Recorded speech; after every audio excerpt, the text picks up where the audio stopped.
ഈ ഭൂതത്തെ ഒരു മന്ത്രവാദി ഒരു ജാറിൽ അടച്ച് ആ ജാറ് അവിടെ നിന്നും വലിച്ചെറിയുന്നു. പക്ഷെ അത് താഴെ വീഴുന്നതിന് മുമ്പ് ഒരു പരുന്ത് അത് പിടിച്ചെടുത്ത് കടലിലേക്ക് കൊണ്ടിടുന്നു. ആ ജാറും കടലിനടിയിലേക്ക് താഴ്ന്നു പോകുന്നു. ഇപ്പോ 10,000-3000 വർഷങ്ങൾ കഴിഞ്ഞു. ലോകത്തിന്റെ ഏതോ കോണിൽ മുക്കുവർ മീൻ പിടിച്ചു കൊണ്ടുവരികയാണ്. വീട്ടിലെത്തിയ ആ മീൻ കറി വെക്കാൻ നോക്കുമ്പോൾ ഒരു പെൺകുട്ടിക്ക് ആ ജാറ് കിട്ടുന്നു. അവൾ അത് ക്ലീൻ ചെയ്യാൻ ശ്രമിച്ചപ്പോൾ ആ ഭൂതം സ്വതന്ത്രനായി പുറത്തു വരുന്നു. അങ്ങനെ ആ ഭൂതവും പെണ്ണും നല്ല സുഹൃത്തുക്കളായി മാറി. ആക്ച്വലി ആ പെൺകുട്ടി വളരെ ജീനിയസ് ആയ ഒരാളാണ്. എന്നാലും അവൾക്ക് വീണ്ടും വീണ്ടും പഠിക്കണം, ഒരുപാട് അറിവ് നേടണമെന്ന് ആഗ്രഹമുണ്ടായിരുന്നു. ആ കാര്യങ്ങളെല്ലാം ഭൂതത്തോട് പറഞ്ഞ് അവൾ കണ്ടുപിടിച്ച എല്ലാ വസ്തുക്കളും അവൾ ഭൂതത്തെ കാണിക്കുന്നു. ആ കണ്ടുപിടുത്തങ്ങളെല്ലാം കണ്ട് ഭൂതം തന്നെ അമ്പരന്നുപോയി. അതിന്റെ സന്തോഷത്തിൽ അവളോട് നിനക്ക് എന്തു വരമാണ് വേണ്ടതെന്ന് ഭൂതം ചോദിക്കുന്നു.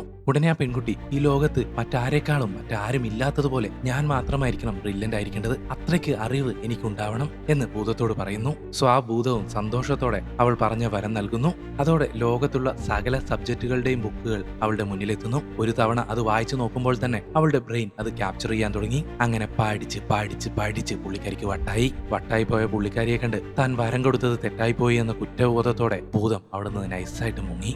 ചങ്ങായിമാരെ, നിങ്ങൾക്ക് ഇതുപോലൊരു ഭൂതത്തിനെ കിട്ടിയാൽ നിങ്ങൾ എന്ത് വരം ചോദിക്കും? എന്താണെന്ന് കമന്റ് ചെയ്യുമല്ലോ അല്ലേ?